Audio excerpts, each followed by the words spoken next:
Joining us now to actually help me figure out if it could happen are Democratic strategist Theron Bond and Republican strategist Bobby Eberle, because you two know all there is to know about what Mr. Trump is thinking and what he's doing and whether or not Canada could become the 51st state. So, Theron, I'm just going to ask you right away. You're just hours away from Mr. Trump's news conference.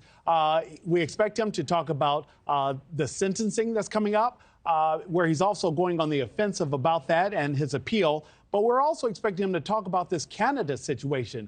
Where do you think things stand? You know, regarding Canada, they have universal health care, which is something that a lot of more liberal people in the United States of America have been crying to get. So if we can learn anything from Canada, it would be how they were able to accomplish that. But if we're going to give anybody statehood, Canada should not be first in line. In fact, it should be the District of Columbia. Can D.C. get statehood first before anyone else? But when we get to President-elect Trump's convictions, the reality is he was convicted 34 times. We can banter all day long about whether he should have been, but the reality is we currently have a criminal that was elected president, and America has to deal with the consequences of such. And so I'm not sure what Judge Merchan was thinking with sentencing him this soon, but he's already said he won't go to jail, which is what some people on the left have hoped for. But the reality is this needs to be cemented in the history books as something that has happened and figure out how we can reverse course going forward. Bobby, pick it up for me from there.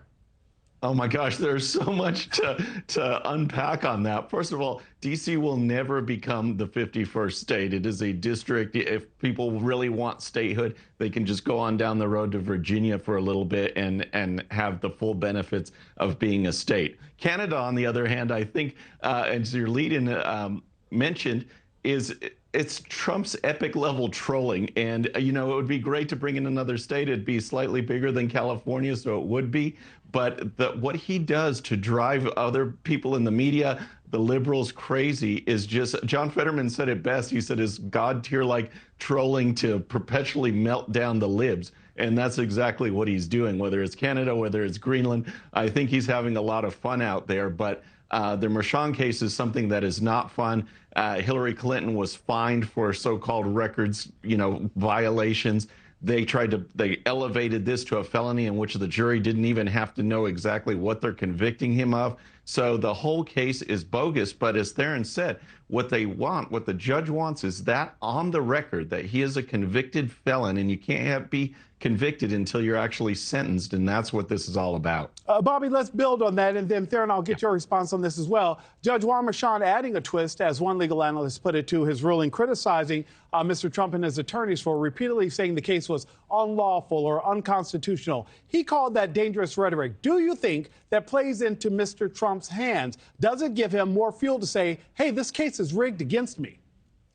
Well, this is what the left tries to elevate, is that you can't say anything, you can't criticize because somehow it's hate speech or dangerous speech. If the proceedings are wrong, if this is unlawful or someone thinks it's unlawful, they have a right to speak out and they have a right to use the legal process to try and fix what is wrong. So I agree with Trump. I think he should pursue this, but I don't think speaking out against it is somehow dangerous in any way. Theron Bond and Bobby Eberle, thank you both so much for joining me this morning. Thanks, Thank you.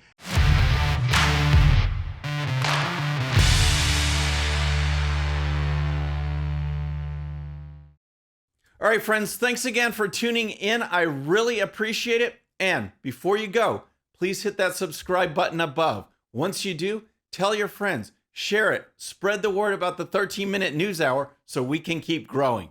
And for more great content, check out these videos right here, and I'll see you next time.